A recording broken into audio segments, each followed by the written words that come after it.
할렐루야. 네, 반갑습니다.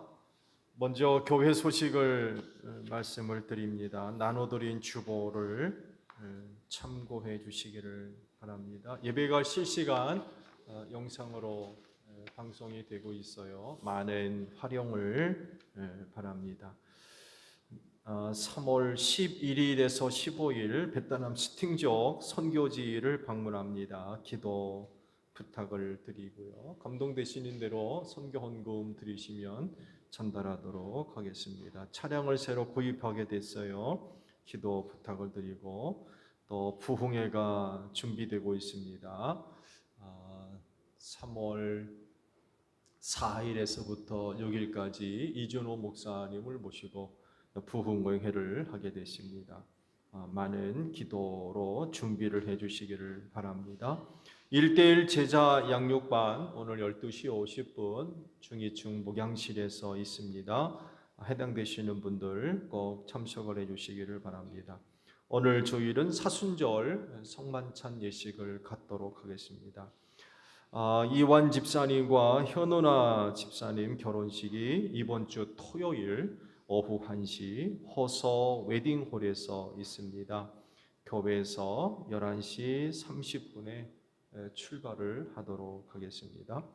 지역팀 담임 목사와 함께 큐티 모임이 있죠. 날짜들을 참고하셔서 담임 목사에게 알려주시기를 바랍니다.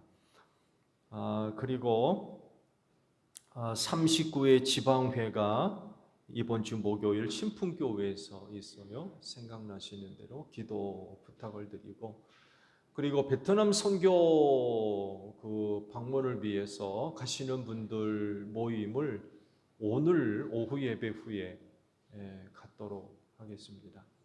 다음 주에 모이려고 했는데 아무래도 사역위원회가 있고 해서 모임이 조금 어려울 것 같아요. 그래서 오늘 오후 예배 후에 베트남 선교지 방문하시는 분들 잠깐 남으셔서 상의를 나눠야 될 부분들이 있는 것 같아요. 잠깐 오후 예배 마친 후 모여 주시기를 부탁드립니다. 자, 옆에 있는 분들과 함께 인사합시다. 주의 이름으로 사랑합니다. 은혜 많이 받읍시다. 네. 자, 우리 다 함께 경배 찬양 부르며 아버지 앞에 나아갑니다.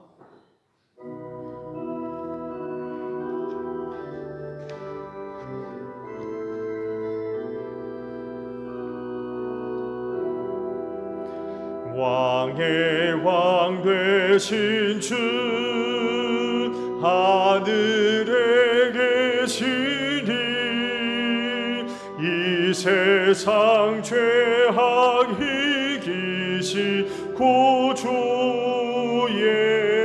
예수 저 천군 천사들 주와 위하고서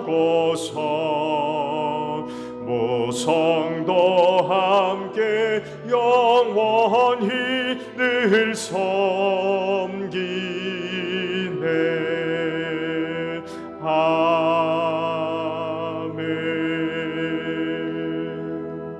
하나님 아버지 감사드립니다.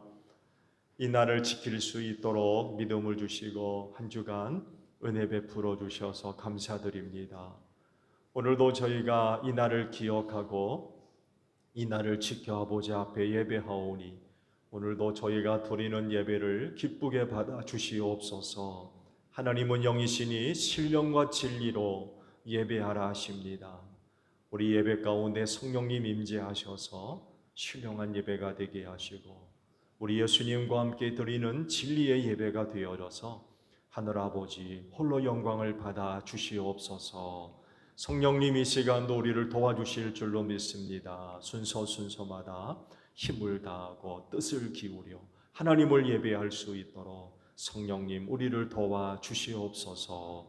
존귀하신 예수님의 이름으로 기원하옵나이다. 아멘. 다 함께 회개 기도합니다.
오라 우리가 서로 변론하자. 너희 죄가 주홍 같을지라도 눈과 같이 희어질 것이요 진홍같이 붉을지라도 양털같이 되리라.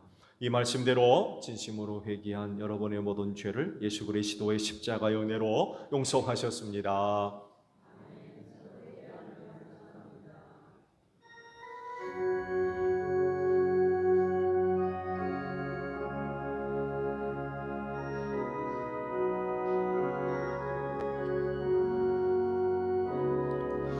보혈을 지나 하나님 품으로 보혈을 지나 아버지 품으로 보혈을 지나 하나님 품으로 한 걸음씩 나가네. 존귀한 주보혈이 내 영을 새롭게 하시네. 존귀한 주보혈이 내 영을 새롭게 하네.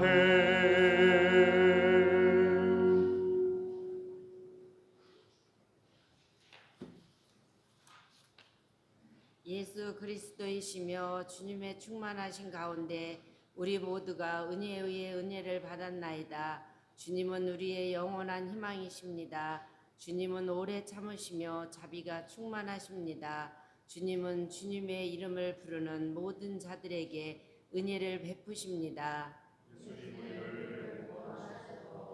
주님은 저희의 죄악을 소멸하여 주십니다. 우리의 죄가로 인해 주님은 십자가 위에서 상함을 입으시고 우리의 불의를 위하여 무덤에 내려가셨습니다. 예수님은 죽음에 자신을 내어주시고 모든 위로의 근원이 되시며 우리의 생명과 부활과 평화와 화해의 근원이 되시나이다. 예수님은 주님을 믿는 모든 이들의 구원자이시요 주님을 위하여 죽은 모든 이들의 희망이시며 모든 성도들의 기쁨이십니다. 예수님 하나님의 어린 양이시며 예수님 우리의 죄를 담당하시는 주여 사랑의 하나님 아버지 예수 그리스도 안에서 스스로를 우리에게 내어주셨듯이 하나님의 거룩하신 뜻을 따라 우리들 자신을 하나님께 바칩니다.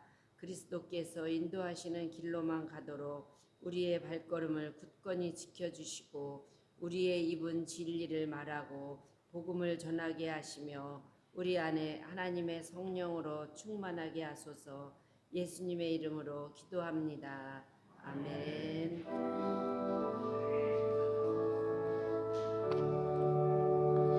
우리 기도를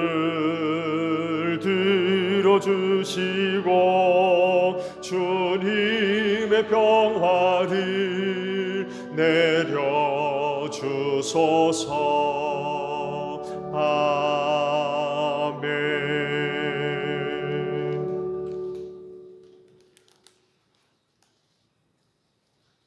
사순절 성서입니다. 제1독서는 창세기 9장 8절에서 17절까지입니다.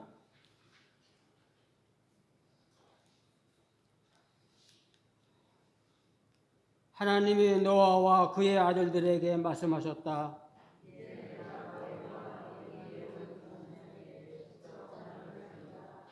너희와 함께 있는 살아 숨쉬는 모든 생물, 곧 너와 함께 방주에서 나온 새와 집중과 모든 들짐승에게도 내가 언약을 세운다.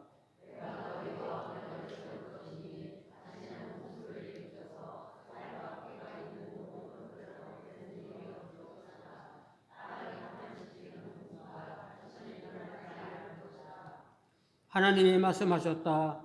내가 너희 및 너희와 함께 있는 숨쉬는 모든 생물 사이에 대대로 세우는 언약의 표는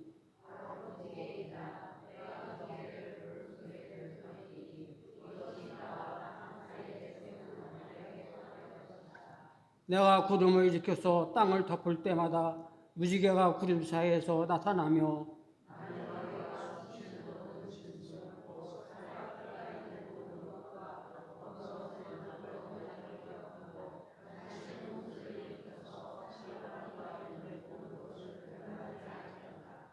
무지개가 구름 사이에서 나타날 때마다 내가 그것을 보고 나 하나님이 살아 숨쉬는 모든 것들 곧 땅 위에 있는 살과 피를 지닌 모든 것과 세운 영원한 언약을 기억하겠다.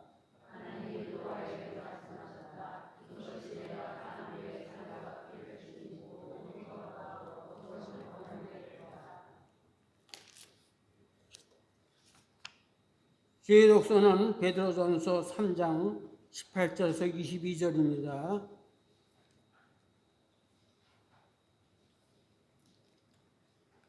그리스도께서는 죄를 사하시라고 단 한 번을 죽으셨습니다. 곧 의인이 불의한 사람을 위하여 죽으신 것입니다. 그것은 그가 육으로는 죽임을 당하시고 영으로는 살리심을 받으셔서 여러분을 하나님 앞으로 인도하시려는 것입니다.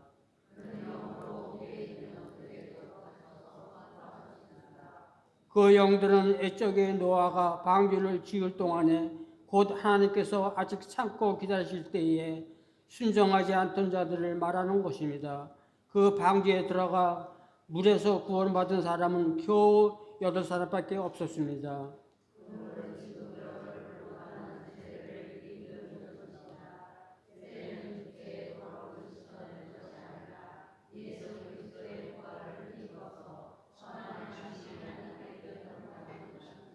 다 같이 합독하시겠습니다. 그리스도께서는 하늘로 가셔서 하나님의 오른쪽에 계시니 천사들과 권세들과 능력들이 그에게 복종하고 있습니다. 이는 살아계신 하나님의 말씀입니다.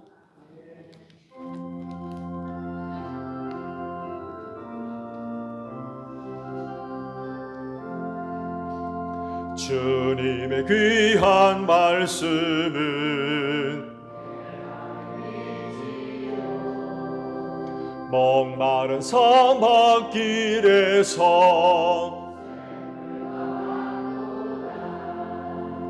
굶주린 나의 영혼을 내 갈 길 밝게 비추니 그 말씀 귀하다.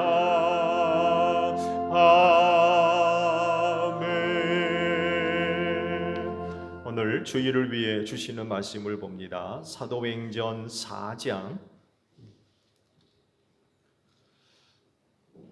12절에서 14절까지 있는 말씀을 봅니다.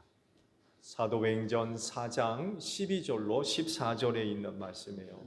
자, 찾으신 줄 알고 제가 봅니다. 이 예수밖에는 다른 아무에게도 구원은 없습니다.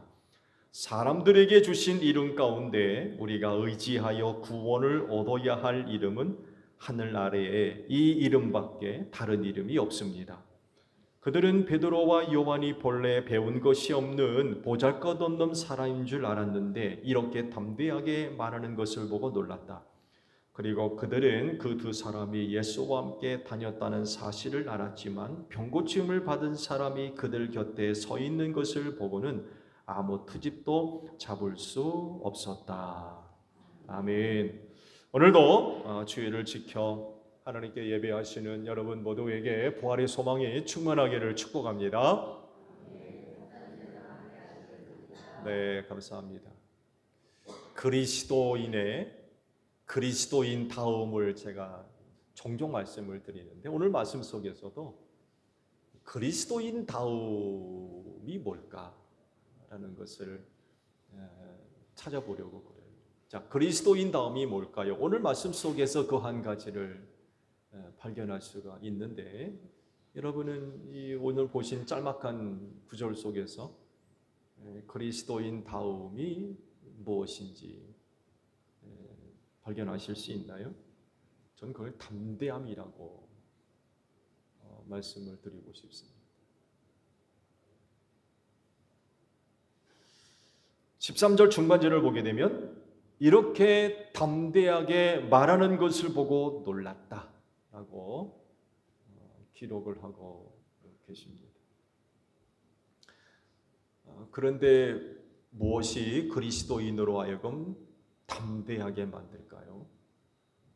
우리는 또 무엇을 위해서 담대한 그리스도인이 되어야 하겠습니까? 말씀을 보셨는데 원래 주보에 나간 말씀의 분량과는 달리 좀 짤막한 몇 구절만 봤어요. 그 말씀의 전체적인 내용, 앞으로부터 그 몇 주간에 걸쳐 봤던 그 말씀의 내용들을 이제 잠깐 설명을 풀어서 드리면 이렇습니다. 베드로와 요한이 기도하는 시간이 돼서 성전에 올라가죠. 그러다가 아름다운 문 곁에 앉아 있는 구걸하는 사람을 고쳤죠. 말씀은 다 보지 않았지만 그 사람의 나이가 몇이라고 합니까? 40을 얘기합니다. 그러니까 태어나면서부터 걷지 못한 지 40년이 된 장성한 남자입니다. 얼마나 놀라운 일이었겠습니까? 그래서 이 일로 인하여서 많은 사람들이 베드로와 요한 주변으로 몰려들게 됐지요. 그리고 두 제자는 이들을 대상으로 해서 예수 그리스도의 부활과 또 죽은 자에 대한 부활을 증언을 하죠. 가르쳐 줍니다. 이 일로 인하여서 말씀을 보게 되면 어른만 5,000명이나 되는 사람들이 세례를 받았다라고 기록을 하게 됩니다. 당시로서는 지금도 마찬가지입니다만 해도 굉장히 큰 사건입니다. 한 공간 안에 5,000명이 모였다. 적어도 5,000명, 남자만 장정 5,000명이 모였다라고 하는 건 굉장한 일입니다. 그런데 이 상황에 대해서 제일 먼저 반응을 보인 사람들이 나타나죠. 대제사장들과 그리고 사두개파 사람들, 성전 경비대장. 성전 경비대장만 언급됐습니다만 해도 아마 성전 경비대원들도 대장을 따라서 아마 몰려왔을 겁니다. 많은 사람들이 모인 것에 대한 경계심이 어떤 것보다도 더 컸을 거예요. 무슨 일 때문에 모이나 궁금함도 물론 있었겠습니다만 해도 왜 모였지 하는 경계심이 아마 이들에게는 더 컸을 겁니다. 왜 그런지 제가 말씀을 드릴게요. 당시 그렇게 많은 사람들이 몰려들었을 때에 이들이 이제 찾아와서 이제 첫 번째 반응을 보였는데, 여러분 이들이 누굽니까? 표면적으로 보게 되면요, 유대인들 가운데 하나님으로부터 가장 가까이 있는 사람들이라고 얘기할 수 있어요. 왜냐하면 성전 일을 맡아서 하는 일이기 때문에. 여러분 하나님의 성전하게 되면 하나님의 임재가 있는 곳 아닙니까? 그러다 보니까 어떤 누구보다도 하나님으로부터 가장 가까이에 있는 사람들입니다. 정말 하나님을 모시는 사람들이에요. 남다른 그런 그 위치에 있는 그런 그 사람들이죠. 성전 사역하게 되면 뭐 아무나 하는 사람입니까? 절대로 그렇지 않잖아요. 정말 구별된 사람들이고 정말 특별한 그런 그 위치에 있는 사람들이거든요. 근데요, 이들의 내면을 들여다보게 되면 그렇지 않습니다. 표면적으로 보게 되면 아주 종교적으로 열심을 갖고 있는 사람들로 보이지만 그들은 실제적으로는 정치에 더 관심이 있는 그런 사람들이었어요. 유대교회에는 그 다양한 종파들이 있었죠. 다양한 종파들이 있었습니다. 이 파벌 속에서 더 많은 고난을 누리고 더 많은 권리를 얻기 위해서 서로 치열하게 경쟁하고 다투는 그런 사람들이었어요. 사두개인은 사두개인 나름대로, 바리새인은 바리새인 나름대로 고난과 권리를 얻고 누리기 위해서 서로 치열하게 경쟁하는 그런 사람들이었습니다. 이뿐만이 아니라 로마 제국의 눈치를 살피고 아부하는 그런 사람들이기도 했습니다. 왜냐하면 그들이 갖고 있는 제사장이라고 하는 직제가 그들의 손아귀 위에 있었기 때문에 그래요. 제사장이라고 혈통적으로 이어받는 그런 게 아니었어요. 후기에 와서는 제사장, 대제사장의 직제가 로마 제국에 의해서 착오됐습니다. 그러니까 이들의 눈치를 살피지 않을 수가 없는 거예요. 마음에 안 들면 잘리니까. 그래서 아주 정치적으로 민감한 이런 사람들이었습니다. 표면적으로는 야훼 신앙의 최천병에 서 있는 사람들처럼 보였지만 안으로는 그렇지를 않았습니다. 이들의 영향력이 가장 크게 미치는 곳이 어디겠어요? 당연히 성전입니다. 그렇죠? 성전 사역을 하는 사람들이기 때문에 이들의 영향력이 가장 강력하게 미치는 곳이 성전이었거든요. 이 성전 안에 남자 5천여 명에 이르는 사람들이 모였다. 이걸 어떻게 보겠습니까? 긴장감이 높아질 수밖에 없는 그런 일이었어요. 은혜 받으려고 제사와 관련해서 왔나? 이게 아니에요. 말씀드린 대로 야훼 신앙보다는 정치적으로 더 관심 있는 사람들이었기 때문에 그들의 영향력이 가장 강력하게 미치는 성전 안에 5천 명이 모였다라고 하는 건 민감한 문제입니다. 민감한 문제였어요. 그리고 정치에 관심을 갖고 있는 또 정치하는 그런 사람들이었기 때문에 군중의 힘이 얼마나 큰가를 잘 알고 있는 그런 사람들이었어요. 그래서 군중을 선동하고 자극하며 그들을 이용할 줄 아는 사람들이었습니다.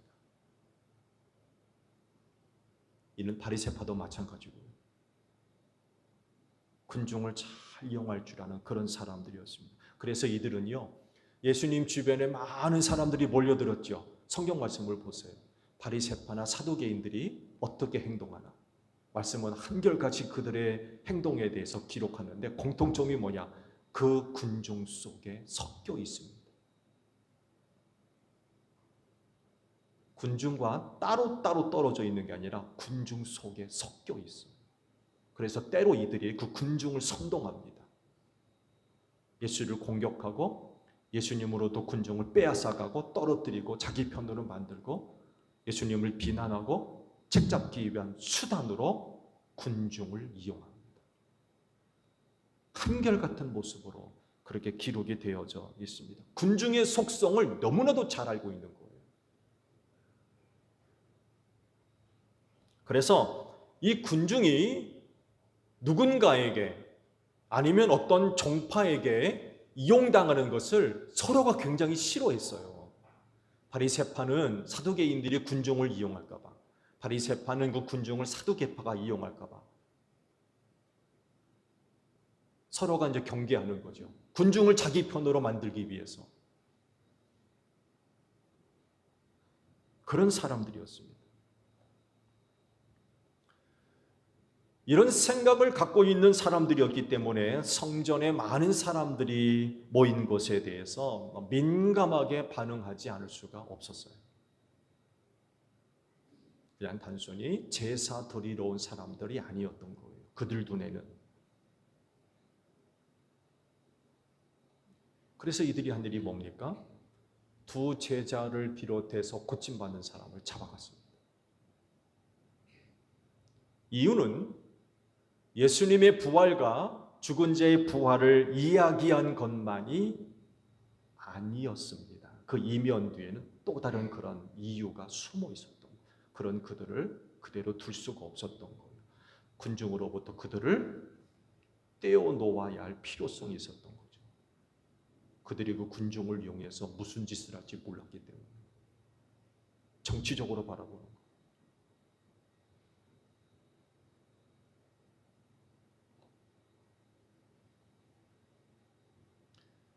말씀을 보게 되면 두 제자가 예수의 부활과 죽은 자의 부활을 이야기해서 이들을 붙잡아갔다라고 성경이 기록하고 있는데 그게 이유가 될 만합니까? 그런 말을 했다고 붙들어갈 만한 그런 이유가 돼요? 우리는 그게 무슨 이유가 되나? 라고 하겠지만 그들 입장에서는 그게 이유가 돼요. 이유가. 왜냐하면 이미 오래전부터 예수에 관해서 그들이 결정을 내린 사항이 있기 때문에 그렇습니다. 요한복음 9장 22절의 말씀, PPT 열 수 있나요? 네. 말씀을 보면 그 부모는 유대 사람들이 무서워서 이렇게 말한 것이다. 예수를 그리스도라고 고백하는 사람은 누구든지 회당에서 내쫓기로 유대 사람들이 이미 결의해 놓았기 때문이다라는 그런 그 말씀이 있습니다. 예수께서 나면서부터 눈먼 자를 고친 그런 그 사역에 배경된 그런 그 이야기입니다. 그 고친 사람을 바리새파 사람들한테 데리고 갔어요. 그러면서 그들로부터 무슨 이야기를 듣고 싶었나 보죠. 이거를 아는 바리새파 사람들이 그 고침받은 사람 부모님을 찾아와서 꼬치꼬치 캐묻습니다. 이게 어떻게 때리니 하면서 꼬치꼬치 캐물어요. 부모님들은 그 아들에 대해서 이야기를 해줄 수가 없었어요. 왜냐하면 이런 결의가 내려졌기 때문에 자칫 잘못 얘기했다가는 회당에서 쫓겨날 가능성이 있었던 거예요. 그들이 무서웠던 거예요. 그래서 그 아들에 대해서 자세하게 이야기를 해주지 못했다라고 하는 이유를 이렇게 기록을 하고 있습니다. 예수님에 대해서 아주 부정적인 그런 그 태도들을 유대교가 갖고 있었던 거죠. 사역 초기부터 예수에 대해서 아주 부정적인 그런 그 생각들, 자세들을 갖고 있었던 겁니다. 그런데다가 예수를 죽이고 예수의 부활 사건을 조작한 장본인들 아닙니까? 그들이. 그러니 베드로와 요한이 예수의 부활과 죽은 자의 부활을 이야기할 때 그걸 내버려 두겠어요? 내버려 둘 수가 없었던 거죠.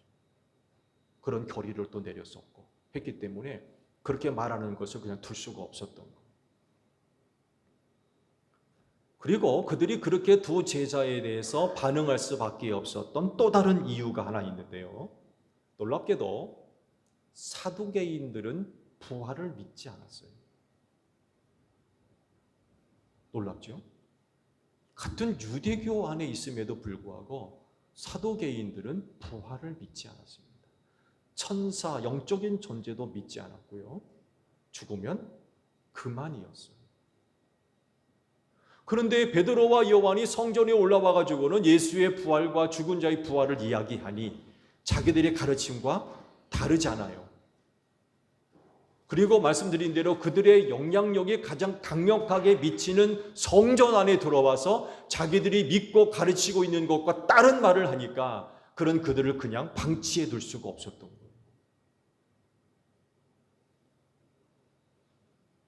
베드로와 요한이 예수의 부활과 죽은 자의 부활을 이야기할 때 붙잡았다고 했잖아요. 따라오시죠. 그만 말씀하시고 따라오시죠. 여러분 이렇게 그들이 얘기할 거라고 생각하세요? 천만의 말씀입니다. 강압적이고 폭압적인 그런 그 상황 속에서 두 제자를 끌고 갔을 겁니다.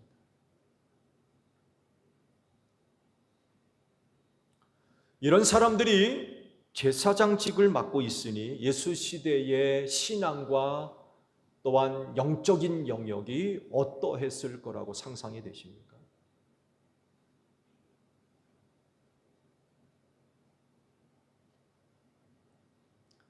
이튿날 두 명의 제자가 법정 앞에 서죠.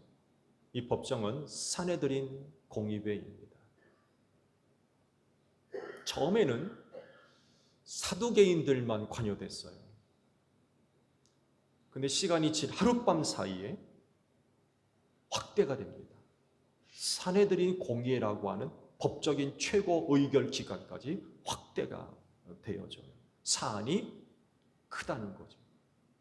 그도 그럴 수밖에 없는 게 말씀을 드리는데 한두 사람의 문제가 아니라 남자 어른만 5천 명이 관여되어 있는 그런 일이 되어버렸거든요. 그러다 보니까 그냥 사두개인들만 관여할 문제가 되질 않았던 거예요. 바리새파까지 관여하게 돼버렸습니다.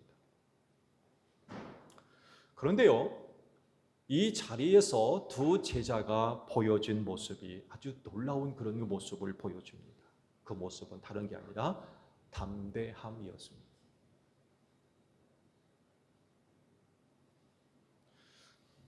산헤드린 공의회는요, 유대 자치 의결 기관이었습니다.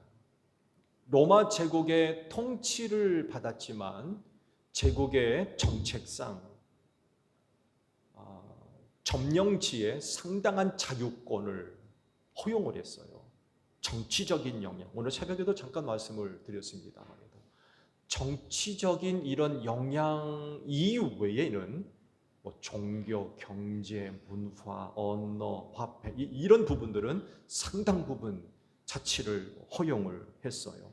로마 제국에 저항을 하지 않는 이상 깊숙하게 개입을 하지 않고 대부분 많은 부분들을 허용을 해 주었습니다. 그래서 산헤드린 공의회는요, 유대에서는요 최고 법정 의결 기관이었습니다. 그만큼 영향력이 막강했습니다. 그러니까 정치 영역만 로마가 관여했지 나머지 부분은 다 산헤드린 공의회에서 관여했다는 얘기예요. 막강한 힘을 갖고 있었습니다. 모두 72명으로 구성되어 있어요. 대제사장을 비롯해서 모두 72명의 구성원이 됐고 사두개인들과 바리새파 사람들이 의석을 반씩 나누어 가진 그런 최고 법정 의결 기관이었습니다. 당시 유대 사회에 큰 영향력을 끼쳤던 두 파벌이 있죠. 바로 사두개파와 바리새파였습니다.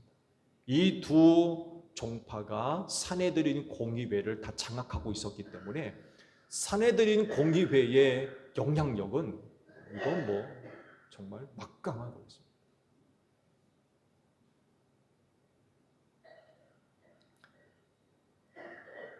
이런 자리에 다른 문제도 아닌 종교적인 문제로 고발당했다는 것은요, 고발당한 사람 입장에서 보면 오금저리는 일이었습니다. 오금저리는. 종교적인 문제로 고발당해서 산헤드린 공회 앞에 서게 되면 거의 부정적인 결과로 결정이 났어요.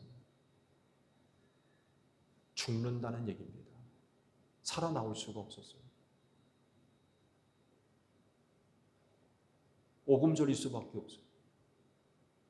거기 섰다는 건 죽었다는 얘기입니다. 다른 문제도 아닌 종교 문제는 상당히 심각한 그런 그 결과를 초래할 수밖에, 목숨 부지가 어려워요. 이런 결과가 예상되기 때문에 두려움을 가지지 않을 수가 없어요. 서 있는 곳차도 힘들 수 있어요. 너무 무서워서. 그러니 자기 자신을 변호하는 일조차도 쉽지가 않아요.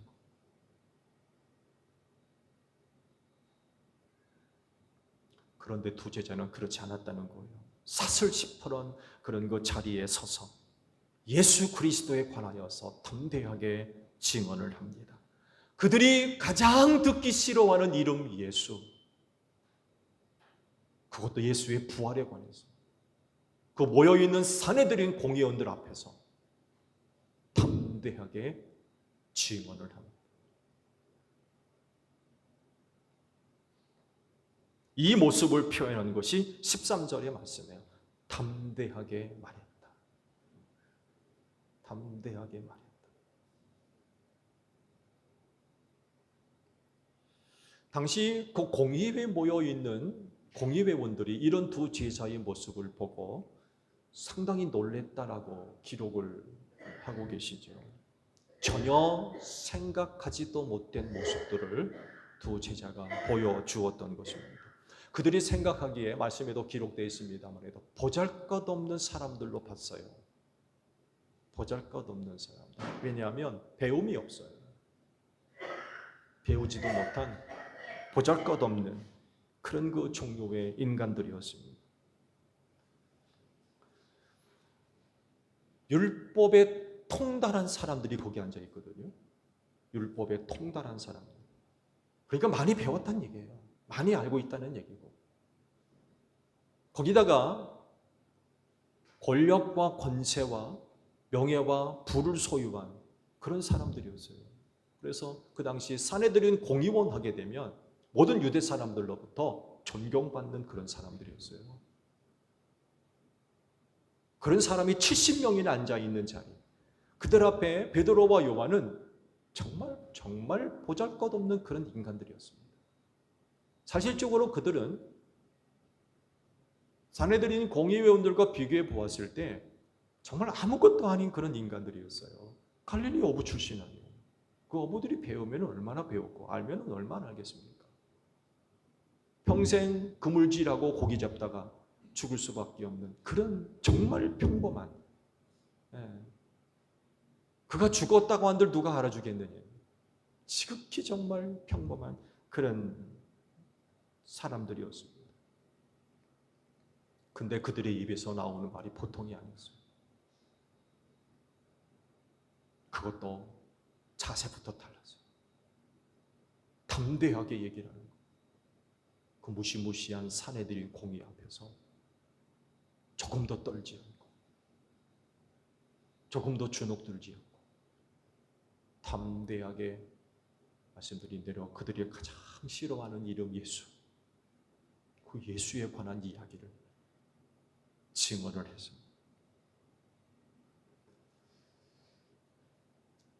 어떻게 이게 가능했을까요? 제일 먼저는 성령의 은혜를 이야기하지 않을 수가 없는 것 같아요. 그들의 담대함은 성령으로부터 얻은 은혜였습니다.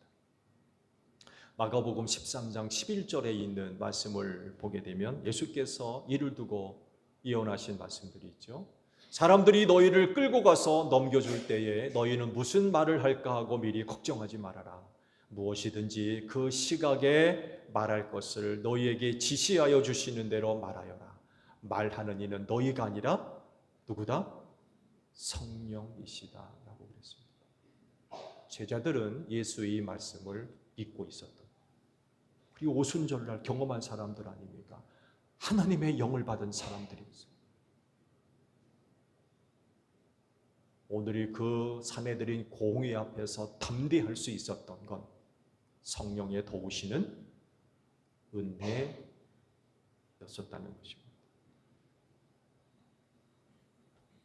오순절을 기점으로 해서 제자들의 믿음이 아마 더 굳건해졌을 겁니다. 왜냐하면 예수께서 말씀하실 때 너희에게 성령이 임하시면 모든 것을 생각나게 하시고 기억나게 하시고 가르치게 하시고 믿게 하시고 깨닫게 하실 것이라고 하는 그런 그 은혜를 약속해 주셨잖아요. 그게 오순절날 자기들에게 이루어진 거고, 오순절을 기점으로 해서 제자들의 믿음이 더 굳건해질 수 있었던 거죠. 이 성령이 여러분 안에도 계시는 줄로 믿습니다. 그래서 두 제자와 같이 어떤 상황 속에서도, 어떤 조건 속에서도, 어느 자리에서도, 또 누구 앞에서도 담대한 여러분들이 되시기를 바랍니다. 무슨 말을 할까 염려하지 말아라. 성령께서 다 할 말을 가르쳐 주실 것이라고 그러셨어요. 여러분 담대하십시오. 담대하세요. 특히 사람 무서워하지 마세요. 우리가 진정 두려워할 이는 하나님뿐이라고 했어요. 두 제자이가 바로 이런 담대함이 있었던 거예요. 그날 성령께서 두 제자에게 할 말을 가르쳐 주신 줄로 믿습니다. 그러니까 담대한 거예요.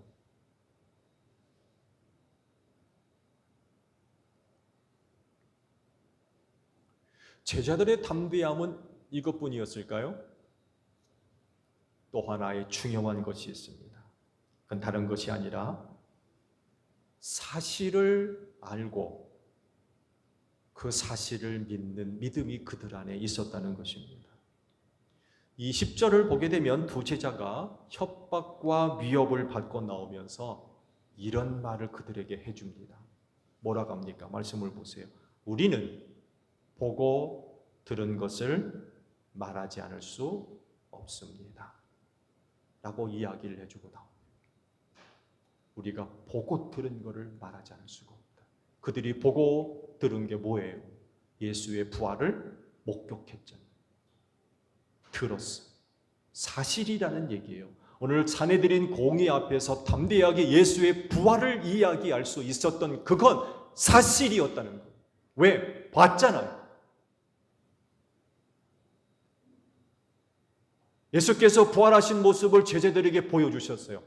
500여명에 이르는 사람들에게까지도 보여주셨어요. 부활은 사실이었던 거예요. 누군가에 의해서 꾸며낸 이야기가 아니라 그들이 직접 눈으로 목격한 사실이었어요. 그리고 부활하신 예수께서 하시는 말씀을 들었고요. 40일 동안 함께 했잖아요. 그건 사실이라는 거예요.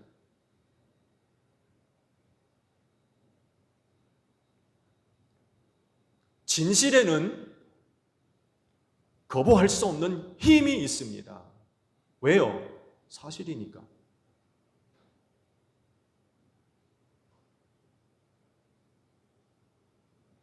보고 들은 게 사실인데 그걸 어떻게 부인하고 거절합니까?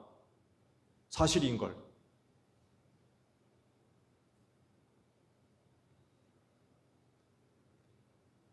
다른 사람은 거짓 증언할 수 있어요. 요즘 이것 때문에 굉장히 혼란스럽죠? 서로 다른 말을 하는 거예요. 도대체 누구 말이 옳은지를 모르겠어요. 너무나도 거짓말하는 사람들이 많이 있는 것 같아요.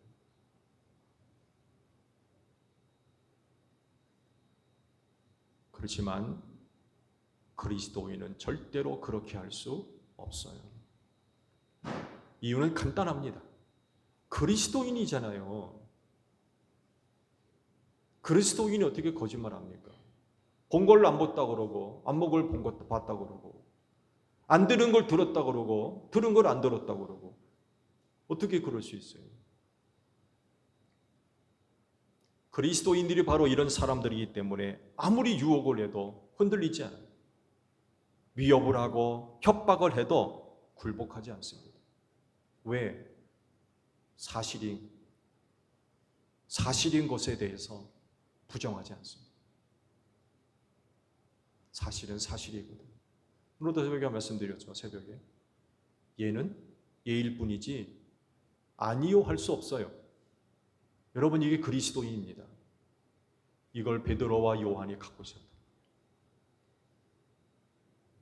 예수의 부활, 그건 사실이다. 자기 눈으로 봤어. 40일 동안 함께 했고 귀로 들었어. 우리가 보고 들은 것을 말하지 않을 수 없다. 그러니까 담대한 거.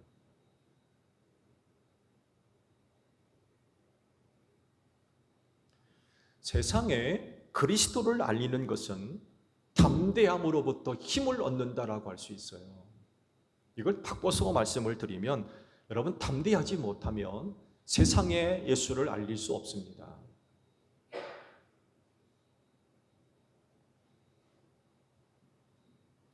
세상은요 산에 들인 공이와 같아요.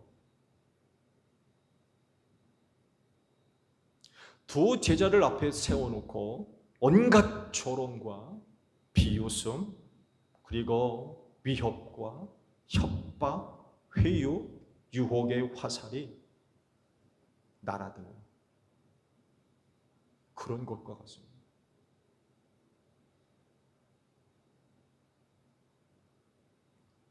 맹수가 먹이를 잡아먹으려고 달려들려고 하는 그런 곳이에요.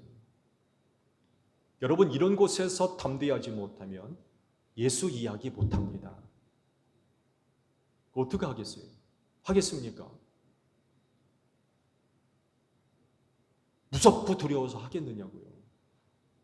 잡아먹으려고 달려드는데 수도 없이 비난과 조롱과 협박과 위협의 화살을 날리는데 그거 하겠느냐고요.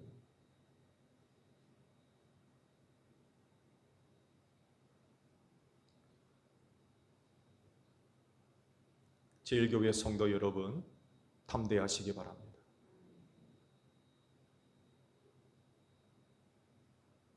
성령님이 여러분 안에 계시잖아요.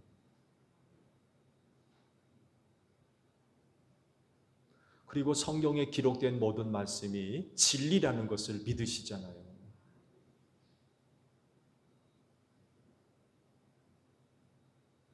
그렇기 때문에 여러분은 담대하셔야 됩니다.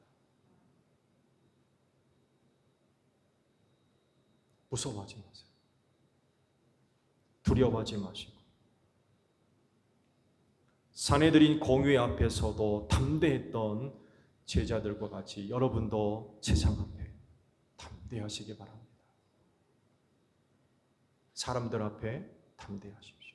그들이 여러분을 잡아먹으려고 달려들고 비난과 조롱과 협박과 위협에 화살을 끊임없이 쏘아대도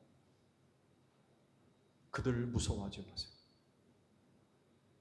그들보다도 더 강하신 성령님이 여러분 안에 계십니다. 진리를 믿는 믿음을 또 갖고 계시잖아요. 이것들이 여러분들을 담대하게 만들어 줄 줄로 믿습니다.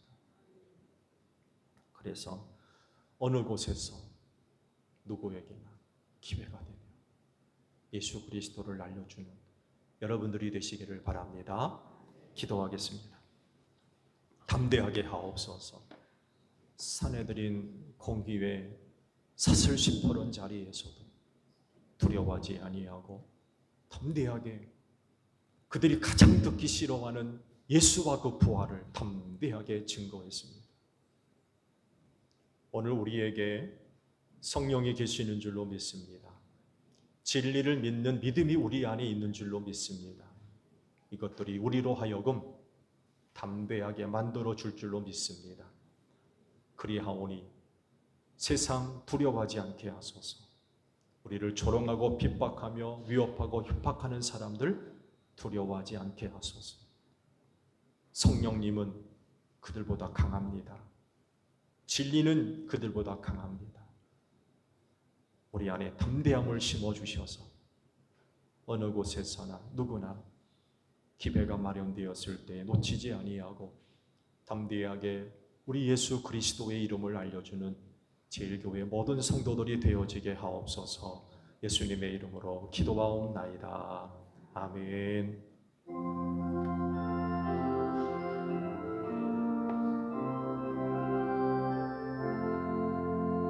낮에는 구름 기둥과 주 백성 앞에 나타나 하늘의 깊은 지혜를 주 말씀 밝히 알도록 늘 도와주소서. 아멘.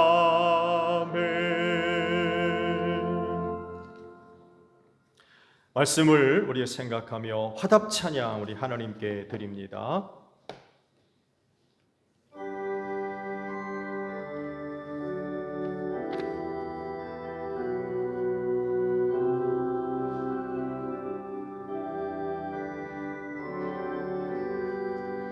너 시험을 당해 죄 짓지 말고 너 용기를 다해 곧 물리치라.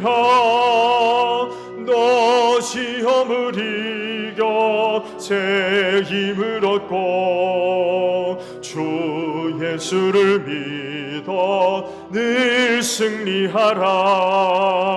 우리 구주의 힘과 그의 위로를 빌라. 주님 내 편에 서서 항상 도우시리. 내 친구를 삼가 잘 선택하고 너 언행을 삼가 늘 조심하라. 너 열심을 다해 늘 충성하고 온 정성을 다해 주 봉사하라. 우리 구주의 힘과 그의 위로를 빌라 주님 내 편에 서서 항상 도우시리.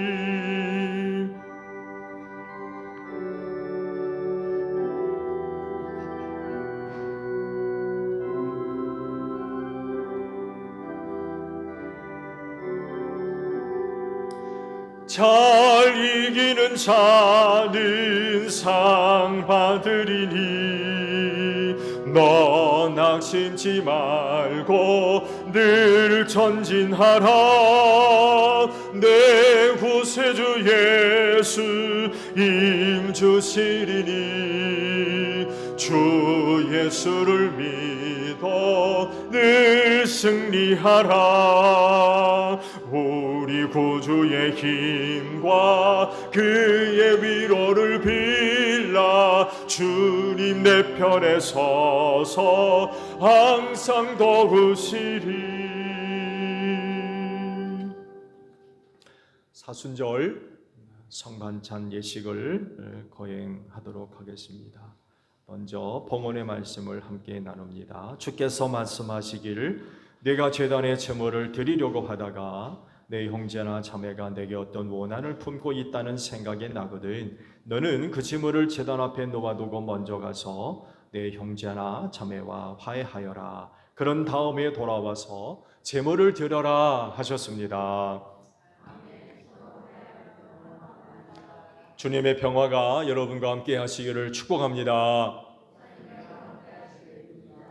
화해를 이룬 증거로 주변 교우들과 평화 인사를 나눕시다. 샬롬.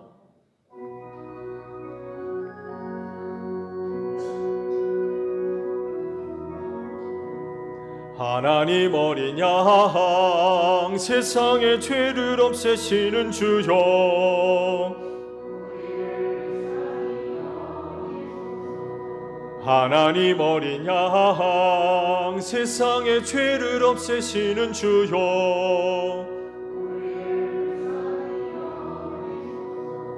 하나님 어린 양 세상의 죄를 없애시는 주여 우리에게 평화를 주소서. 여러분 성경이 이르기를 각자 마음에 정한 대로 해야 하고 아까워하면서 내거나 마지못해 사는 일은 없어야 합니다. 하나님께서는 기쁜 마음으로 내는 사람을 사랑하십니다 라고 하셨습니다.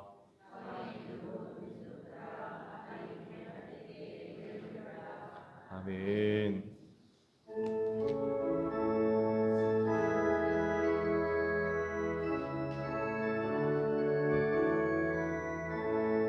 정성을 다해 하는 성도들아 왕의 자비를 구경하라.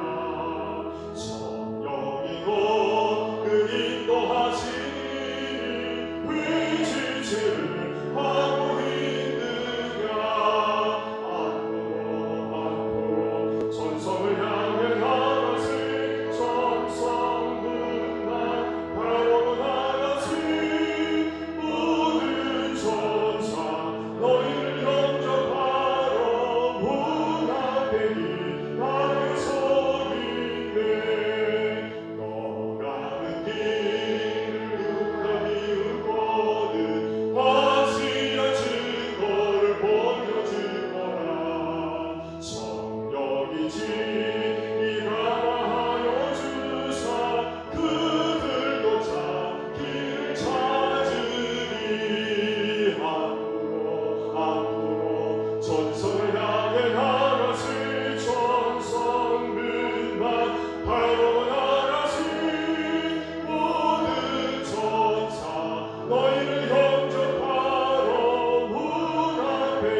식사를 참조해 주시기를 바랍니다. 이번 빵과 포도주는 박진솔 자매님이 빵을 제공해 주셨고 강충수 권사님과 이상수 권사님이 담으신 포도주를 동원해 주셔서 사용하도록 하겠습니다. 감사드립니다. 소중하게 잘 사용하도록 하겠습니다. 사순절 성만찬으로 여러분 모두를 초대를 합니다. 그리고 큰 의원에서 지금 건너온 것 같은데 나가셔서 세례받은 큰 의물 회원들이 있으면 성만찬에다 참여할 수 있도록 지도를 해주시기를 바랍니다. 다 함께 사순절 대감사 기도를 하나님께 드리도록 하겠습니다. 주님께서 여러분과 함께 주님을 향하여 주님께 감사합시다. 전능하사 하늘과 땅을 창조하신 하나님, 언제나 어디서나 하나님께 감사를 드리는 것은 즐겁고 마땅한 일입니다. 하나님은 거룩하시며 때가 참에 세상을 구원하시기 위하여 보내신 하나님의 외아들 예수 그리스도께서는 복되십니다. 주님께서는 자신을 비우사 종의 형체를 가져 사람들과 같이 되셨으며 자기를 낮추사 죽기까지 순종하셨습니다. 주님께서는 우리와 온 세상의 죄와 죽음을 담당하시기 위하여 십자가에 자신을 온전한 희생제물로 바치셨습니다. 이를 믿는 자마다 성령의 역사로 새 생명을 얻어 심령과 인격 전체가 변화되게 하여 주옵소서. 그러므로 땅 위에 있는 모든 하나님의 백성들과 하늘에 있는 천군 천사들과 함께 하나님의 성호를 끊임없이 송축합니다. 아멘.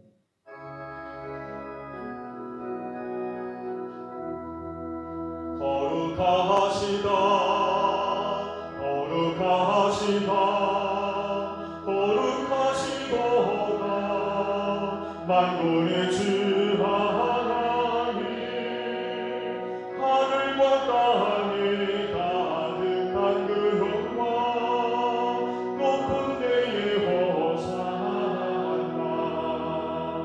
주의 이름으로 오시는 이여 찬미 받으소서. 높은 데에 호산나.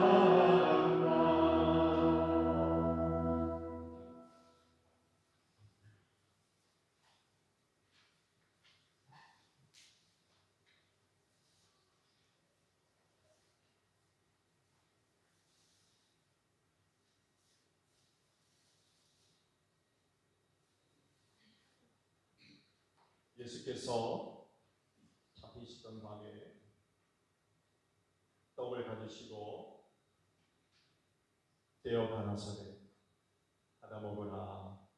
이것은 너희를 위하는 내 몸이니 이것을 행하여 나를 기념하라 하셨습니다. 이 빵은 여러분을 위해 찢기신 예수 그리스도의 귀하신 몸입니다.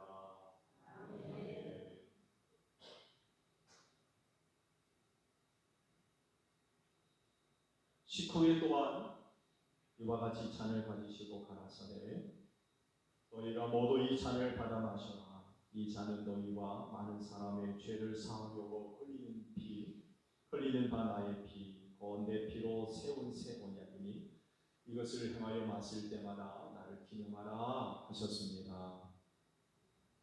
이 잔은 여러분들 위해 흘려주신 예수 그리스도의 귀하신 피입니다.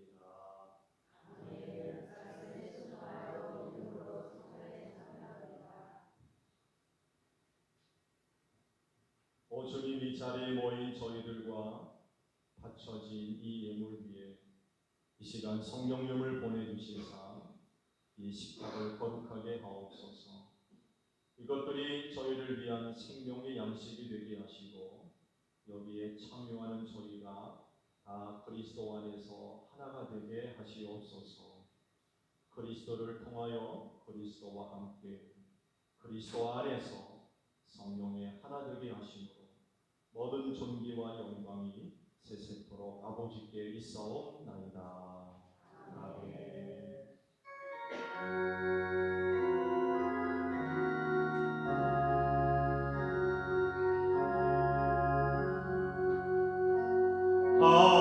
하늘에 계신 아버지,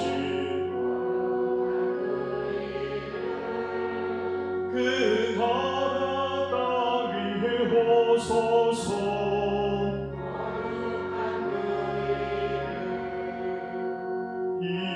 일용할 양식 주소서. 우리 죄를 용서해 주소서.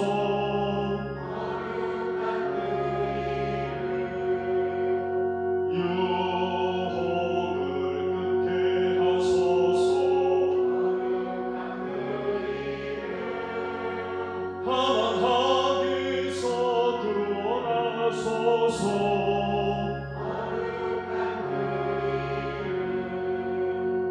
나라와 권세와 영광 하늘 아버지께 있도다. 거룩한 그 이름. 이제 세례를 받으신 분들께서는 신앙을 표하는 자세와 마음을 갖고 성찬상 앞으로 나오셔서 성찬을 받겠습니다. 다 함께 성찬 찬양을 하면서 성찬 찬양을 성찬 받을 준비를 하시는데, 성찬식이 다 끝날 때까지 반복해서 성찬 찬양을 부르도록 합니다.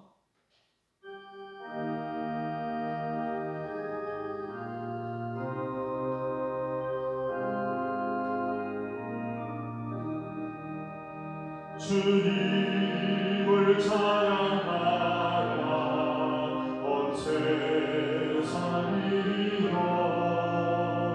주님을 찬양하라 온 세상이여. 주님을 찬양하라 온 세상이여. 주님을 찬양하라 온 세상이여. 주님을 찬양하라 온 세상이여.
주님을 찬양하라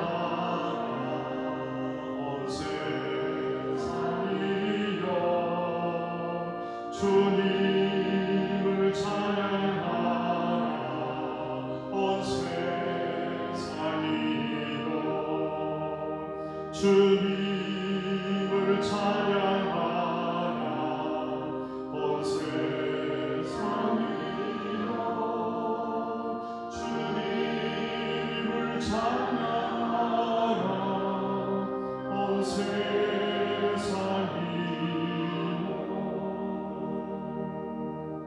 때가 참에 세상을 구원하시기 위해 보내신 하나님의 우리 아들 예수 그리스도께서는 복되십니다. 우리는 무지하여서 각기 제갈 길로 갔지만 우리 주님께서는 우리를 사랑하시되 끝까지 사랑하여 주셨습니다. 주님께서는 자신을 비우심으로 우리의 기쁨을 충만하게 하시고 고통당하는 자들과 함께 하셨습니다.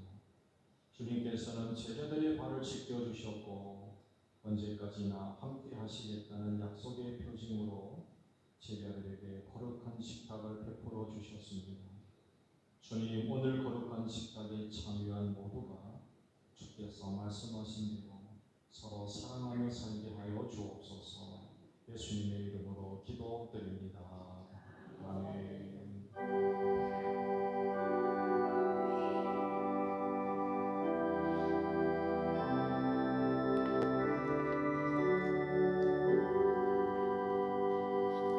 우리 다 함께 파송 찬송 부르겠습니다.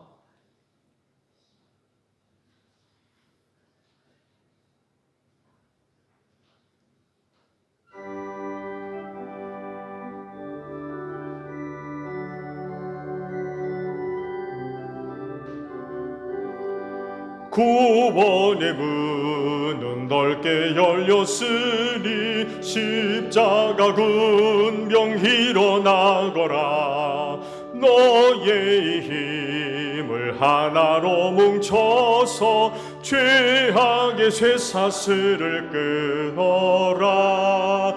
큰 권세 주께 있으니 큰 권세 주께 있으니 너는 가서 주의 복음 전하라. 주간도 항상 지키리라.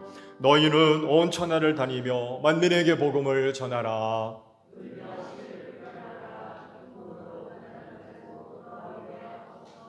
아멘.